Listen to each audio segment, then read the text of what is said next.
welcome to your first lesson on probability. You saw probability in grade 8, and now we're just going to expand on it a bit further. So, probability is the likelihood or the chance of something happening. So, we're going to look at some terminology for probability, and the first word we're going to look at is an experiment. An experiment is a way of testing probability. So, for example, an experiment could be rolling a dice. So, in an experiment, we have trials. And a trial would be the number of times that you roll the dice. So, if I roll the dice 50 times, my experiment is rolling the dice, and I carried out 50 trials. And lastly, we're talking, not lastly, but next we're going to look at outcome. And outcome are the results of each dice roll. So I record every time I roll the dice. So if I roll the dice 50 times, I'm going to have 50 outcomes, which I must record. So we're carrying on with our terminology, but I just want you to keep in mind, if we're doing an experiment, we're rolling a 6-sided dice. So keep that in your mind as we explore the next set of terminologies.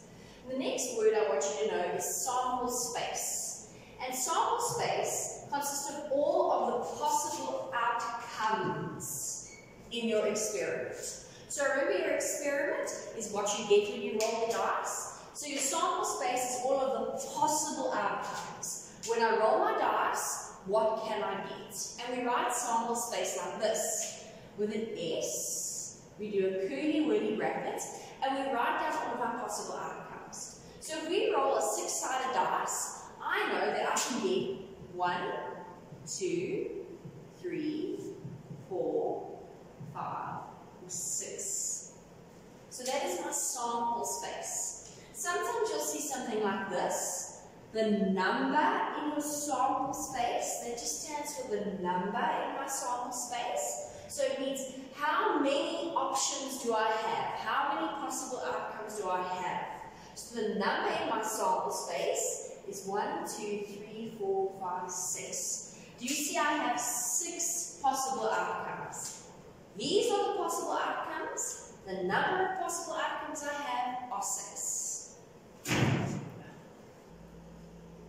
So our next word is our event in our sample space. So our sample space is all of the possible outcomes. Our event is all of the favorable outcomes. Favorable meaning what we want. So if you look up here, I said experiment, rolling a 6-sided dice, and I want to know the probability of getting an even number. So my even number, that's my favorable event. Okay, so let's call it event A, just because we could roll it, we're calling it event A, because we call events different letters. So my event, what I want, rolling a dice and getting an even number, I'm just calling it A. So in getting an even number, okay, what are the favorable outcomes? Out of all the possible outcomes, what are my favorable outcomes? So do you agree my even numbers would be 2, 4, and 6? So my event would consist of getting the numbers 2, 4, and 6. So if I said to you number of A, so what is the how many outcomes do I have in A? Do you agree? It's 1, 2, 3. So the number of favorable outcomes we have, these are my favorable outcomes. The number of favorable outcomes, remember our favorable outcomes are getting an even number. There are 3 even numbers when I roll the dice.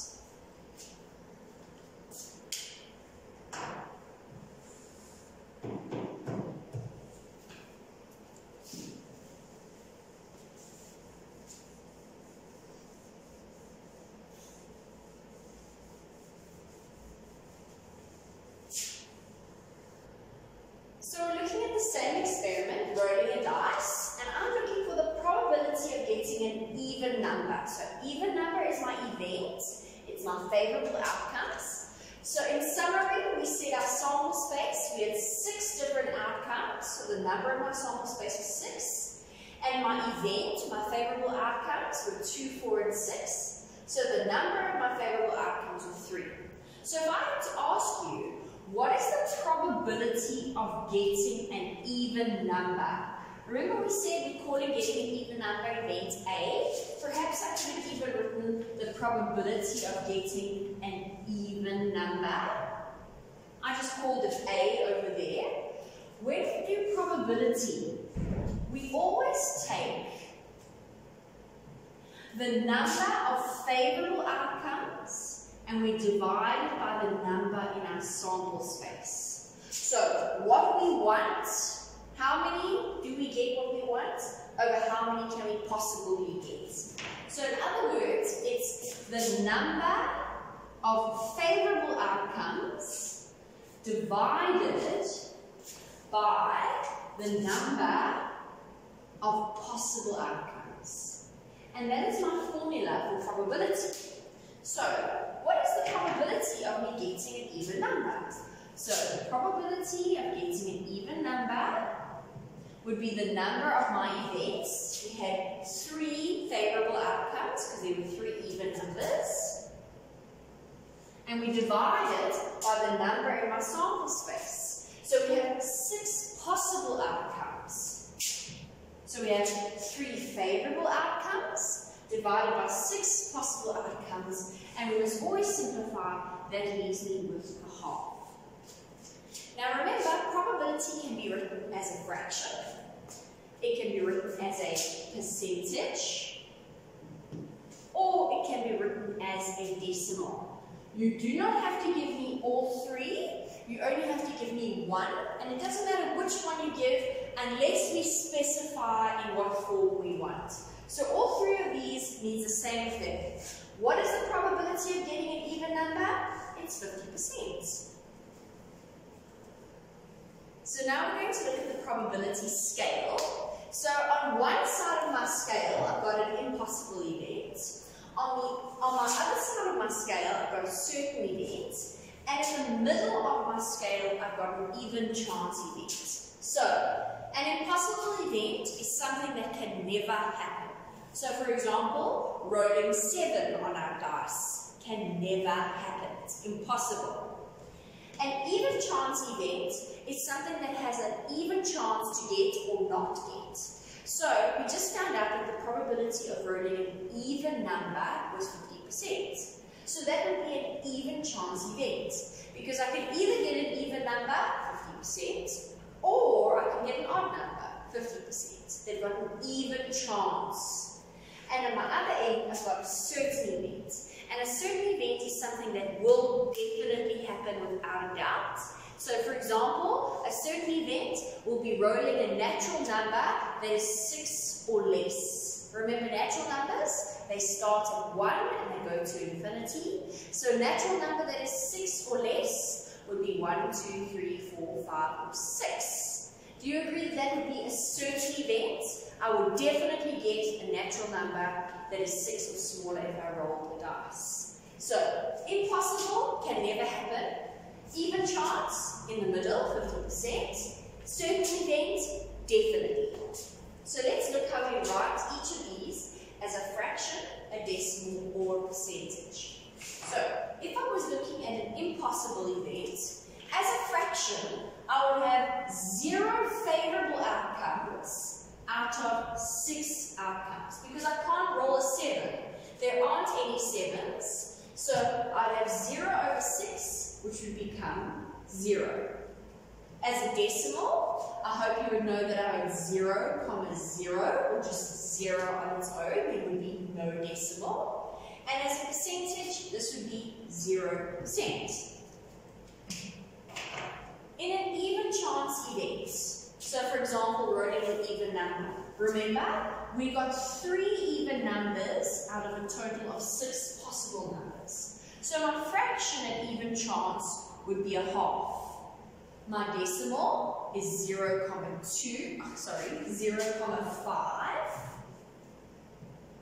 and my percentage would be 50%. And lastly, my certain event, if I had to say an even number that is 6, a natural number that is 6 or less, I have 6 favorable outcomes out of 6 possible outcomes. And that fraction would end up as 1. 6 divided by 6 is 1. If I was to write this as a decimal, I would get 1, 0, or just 1 on its own. And if I had to write this as a percentage, I would get 100%. What is important here? That 100% can be represented as 1. And I want you to keep that in the back of your mind. That if an event is 1, you must remember that it's also equal to 100%. So it's certain. So let's talk about what happens in the middle. If I have anything, a fraction, a decimal, or a percentage, so if I had a percentage that lay between 0 and 50%, so say for example I had a percentage that was 30%, it would probably lie somewhere over here. So let's say that's 30%. 30% as a fraction would be 1 over 3. 30% as a decimal would be 0,3 recurring. What would I call these in between? In between 0 to 50. So on this side of the probability scale, I call these less likely events. They are less likely to happen. They can happen, but they're less likely to happen. It's not impossible, it's not an even chance, it's less likely to happen. So what's going to happen on the other side of our scale? So say for example I had 80%, or let's say 60% to keep with our 30. So if I had 60%, so that lies between 50 and 100, as a fraction would be 2 over 3, which would lie between a half and 1. And as a decimal, it would be 0,6 recurring, which also lies between 0,5 and 1. What do I call the events that lie on this side of the scale? I hope you can remember. It is called a more likely events. So they've got a higher chance of happening, higher than an even chance, but it's still not certain that it will happen. So, in between impossible and even, we have less likely events, and in between even and certain, we have more likely events. The first example says, if we're looking at probability, remember, probability, and I'm just going to call it theoretical probability for now, because in theory, this is how it should work. According to this formula, it's a theory. We take the number of favorable outcomes over the number in our sample space. And remember, our sample space is the number of possible outcomes. So it's always favorable over possible. An example 1 says, a fair dice is tossed. What is the probability of rolling an odd number? So I'm going to first look at my sample space. I'm tossing a dice. So my sample space consists of numbers 1, 2, 3, 4, 5, and 6. So what is the number in my sample space? I've got 6 possible outcomes. Alright? I want to throw an odd number. What are the odd numbers that I pick from my sample space? 1, 3, and 5. So the number of odd numbers is 3. There are 3 odd numbers in my sample space. So let's look.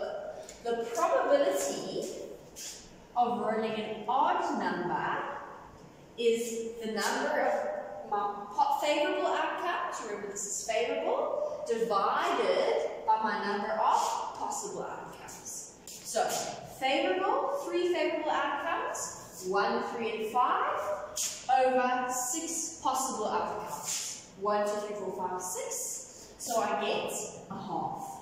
Do you remember what this is called? An even chance event. Our second example reads, a bag contains 5 green balls, 2 orange balls, 3 blue balls, and 10 red balls. A ball is randomly selected from a box. Give the answers as a decimal. So that's my sample space. 5 green, 2 orange, 3 blue, 10 red. What is the number in my sample space? 5 and 2 is 7, 7 and 3 is 10, 10 and 10 is 20. I don't actually have to put it in brackets, but the number in my sample space is 20. I've got 20 possible outcomes. Let's read the first question. It says, what is the probability of selecting a red ball? So, my favorable outcome is red. How many, the number of red balls, how many do I have? I've got 10 red balls. So, the probability of selecting a red ball is, remember, favorable out of possible. So, I've got 10 favorable red balls. Let's do it in 10, in red. 10 favorable red out of 20 possible balls in my box. So 10 out of 20, that's a half. They've specified they want it as a decimal, so that's 0,5. So that's A. My second question asks, what is the probability of selecting a blue ball? So the number of blue balls is 3. So we've got 3 blue balls. So the probability of selecting a blue ball is 3 out of 20. 3 favorable out of 20 possible. 3 out of 20 to be written as a decimal. Well, if you didn't have a calculator, you would multiply this by 5, and then you'd multiply this by 5, and I'd end up with 15 over 100. Can you remember? That is 0,15. If you had your calculator, you could jump right to that. Question C asks, what is the probability of selecting a green ball? So the number of green balls are 5. So probability is favorable out of possible. So it's 5 green balls out of a possible 20 green balls. And if I had to write that as a decimal, it would be 0,25. Question D asks, what is the probability of selecting an orange or green ball? So what is the number of orange or green balls I have? Well, I've got 2 oranges and I've got 5 green balls. So together, I have 7 in total possible outcomes. So the probability, 7 favorable outcomes. So the probability of getting an orange or green is 7 favorable out of a possible 20 outcomes. And if I had to write that as a decimal, because that's what they asked me to write, I would times it by 5 and I get 0,35. Is this a more likely or less likely event? I hope you're saying less likely because it's smaller than 0,5. Question E asks, what is the probability of selecting a red or a blue ball? So I've got 10 red balls and I've got 3 red balls. So in total, I've got 13 favorable outcomes. So the probability of selecting a red or a blue ball would be 13 favorable out of a possible 20. 13 times 5, 65, okay? And writing that as a decimal, 0,6. I didn't record. Is it really 65? It is, because 12 times 5 is 16. So 13 times 5 is 16. So as a decimal, it's 0,65. Is this more likely or less likely? It's more likely. So question F asks, what is the probability of selecting not a red ball? So how many balls are not red? We've got 5 green, 2 orange, and 3 blue. So in total, I've got 5 plus 2 is 7, 7 plus 3 is 10 balls that are not red. So the probability of getting a not red ball is 10 out of 20. It's a coincidence that there are 10 red balls. I haven't taken this 10. I've taken everything that is not red and added it together, and it just so happens that it also comes to 10. So the probability of not getting a red ball is 10 out of 20, which as a decimal, 0.5. And this we call even chance. Example 3 reads, a 6-sided dice is thrown. So I write my sample space, 1, 2, 3, 4, 5, 6, because it's 6-sided. So the number in my sample space is 6. I've got 6 possible outcomes. The first question asks, what is the probability of rolling the number 5? So, how many 5s are there? 1. So, my number of 5s is 1, because there's only 1 5 in the sample space. So, the probability of rolling a 5 is 1 out of 6. There's 1 5 out of 6 different numbers. 1 favorable outcome out of 6 possible outcomes. What is the mistake all kids make here? Well, not all, a lot. They will tell me it's 5 out of 6 because it's the number 5. That's wrong, because there's only 1 5 in the sample space. So that is wrong. They didn't specify what I could write it as, so I'm leaving it as a fraction. Question B asks, what is the probability of rolling an even number? And we've seen this, we did this right at the beginning of the video. Our even numbers consist of 2, 4, and 6. So the number of even numbers, I hope you agree, there are 3 even numbers, 2, 4, and 6. So what is the probability of rolling an even number? It's favorable out of possible. So 3 out of 6, which you must simplify to a half. C asks for what is the probability of rolling a natural number? So what are my natural numbers from my sample space? Remember, natural numbers start at 1 and go upwards to infinity. So my natural numbers from the sample space are 1, 2, 3, 4, 5, and 6. My entire sample space is made up of natural numbers. So what are the number of natural numbers that I have? There are 6 natural numbers. Do you agree?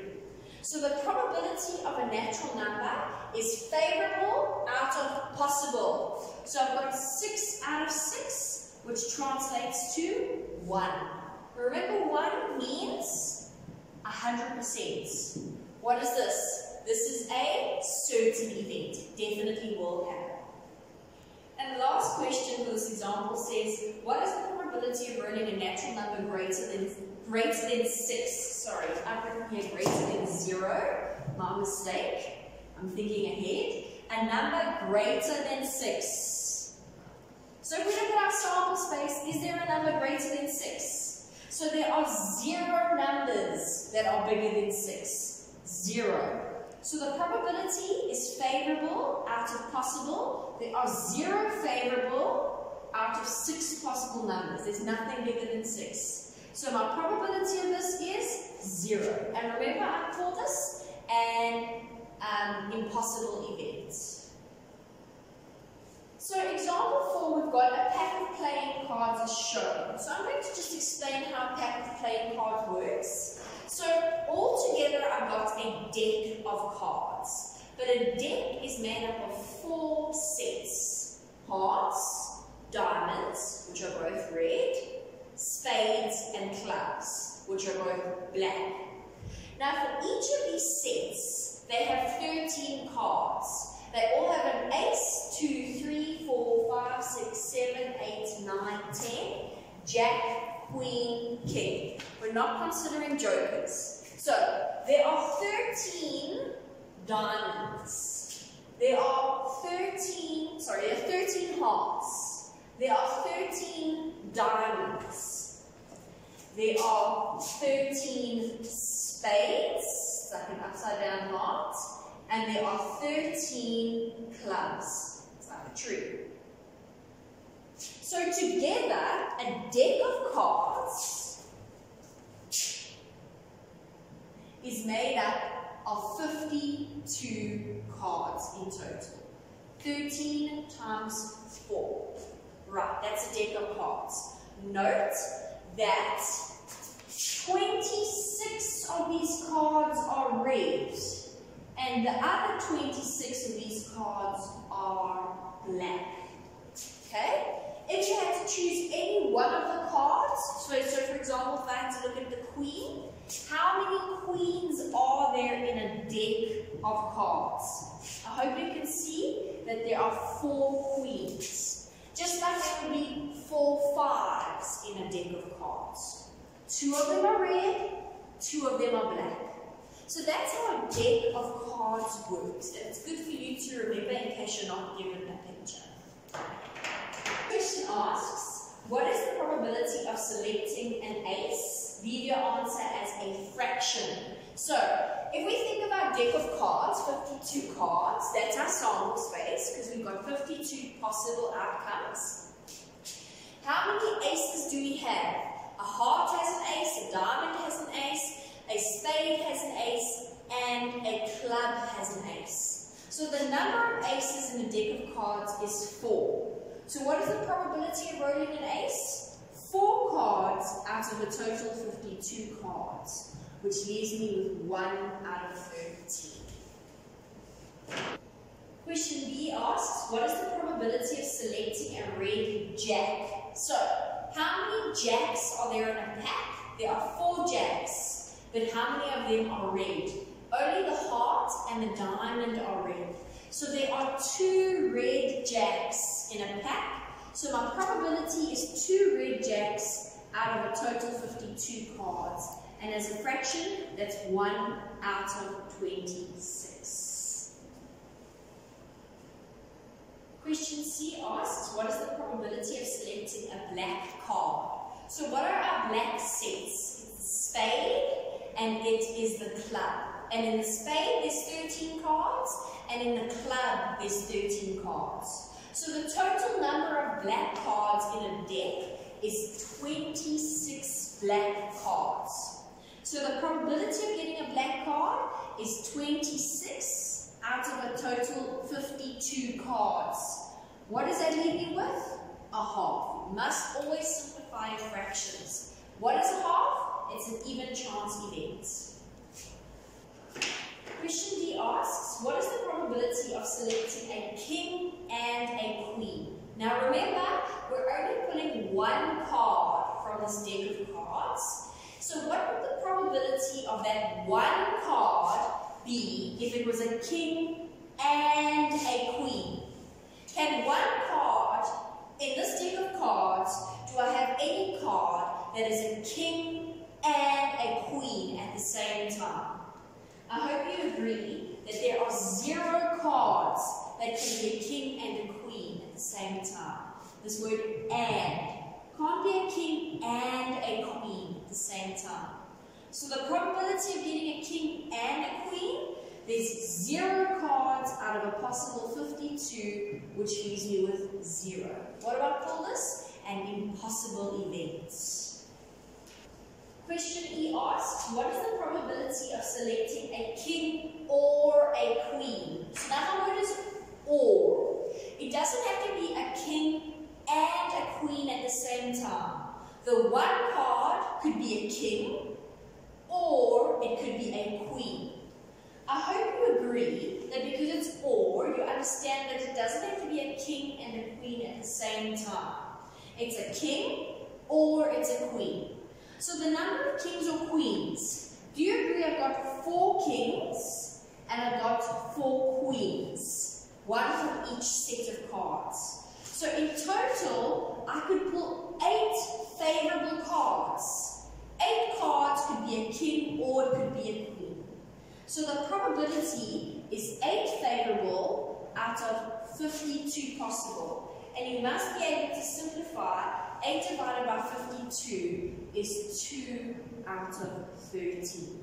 So there's a big difference between this word and. And means it must happen at the same time. Or means it's this or that.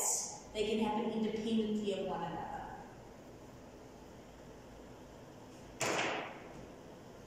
If asked, what is the probability of selecting a red and a black card? So I'm selecting 1 card. Can that 1 card be both red and black. I hope you see that no card in a deck of cards is red and black. It's either red or black. So there are 0 cards that satisfy being red and black at the same time. So the probability is 0 cards out of 52, which is simply 0. It's impossible to get one card that is both red and black. Wait. And finally, question D says, what is the probability of selecting a red or a black card? So I'm taking one card out. What is the probability that one card will be red or black? Doesn't have to be red and black at the same time. There can be red or the card could be black. How many cards in my deck of cards are red or black? There are 52 cards that are red or black. 26 red, 26 black. So red or black gives me 52. 26 red and 26 black. They can be either or. So in total, we get 52. So the probability of getting a red or a black card is a favorable 52 out of a possible 52, which is 1. Remember, 1 means it is a certain event. So the next little topic we're going to talk about before you do your first exercise is relative frequency. It's also known as experimental probability. Remember, we just looked at theoretical probability. So in theory, if I roll a dice and I'm looking for an even number, in theory, I should get 50% of the time get an even number. So that means if I roll a dice 10 times, in theory, I should get 5 even numbers and 5 odd numbers. But do you think this happens in reality? You had to roll the dice 10 times. Do you think that every time you roll the dice 10 times, you're going to get 5 even and 5 odd? I hope you're thinking no. If you have a dice at home, perhaps you should try it. So that's what relative frequency is. It's experimental probability versus theoretical, that tells me in theory I should get an even number 50% of the time. Experimental probability or relative frequency is carrying out an experiment to test probability. Now remember, when we have an experiment, we have trials. Trials will be the number of times I roll the dice. The experiment is rolling the dice. Trials is the number of times I roll the dice. So relative frequency has a little formula. It would be the number of times I get a favorable outcome divided by the number of trials. So say, for example, I roll the dice 50 times. So my denominator would then be 50. And then I would count how many times I got an even number. That would be my numerator. So let's read the example. It says, in a study, so in an experiment, 200 babies were born. So 200 babies, that would be my total number of trials, because it's my experiment. I'm looking at 200 babies. 108 were girls and 92 were boys. What is the relative frequency of a girl being born? So the relative frequency would be the number of times I get a favorable outcome. My favorable outcome was getting a girl. So I got 108 girls out of the total number of trials, out of 200 babies. Think about this theoretically. What is the probability of getting a boy or a girl? Surely it should be 50%, right? You have 1 in 2 chance of getting a girl, 1 in 2 chance of getting a boy. So it should be even chance. But in this experiment, out of 200 babies, theoretically we should have gotten 100 girls and 100 boys. But what did we get? We got 109 girls and 92 boys. So that's why we're talking about relative frequency and experimental probability. It's not theoretical probability. So back to here. our relative frequency, the number of favorable outcomes I got, 108 girls, over the total number of trials. So we were testing 200 babies, so the trials were 200. And I must simplify 108 divided by 200, and you end up with 27 out of 50. You must simplify these fully, okay? Not 25 out of 50, 27 out of 50. You must simplify your fraction as far as possible, otherwise you won't get the right answer. So, the difference between theoretical, in theory I should have gotten 100 and 100, but in an experiment I didn't get that. So then when I'm doing an experiment, I use relative frequency instead, and that's the difference between the two. Okay, boys and girls, you're now going to go complete exercise 1 from home.